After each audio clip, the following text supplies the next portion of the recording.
የኢትዮጵያዊነት መነሻ የአባቶቻችን ክብርና የሃይማኖታችን መሰረት እግዚአብሔር ለምስጢር ያዘጋጃት ታላቅ ስፍራ አክሱም ኢትዮጵያዊነት የታወጀባት ሃይማኖት የተሰበከባትና የተተከለባት ስፍራ ናት።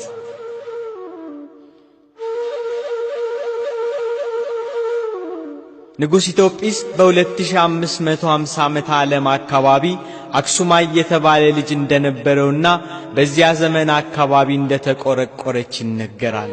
የእምነታችን ቅድመ መሰበኪያ የኢትዮጵያዊነት መሰረት አክሱም።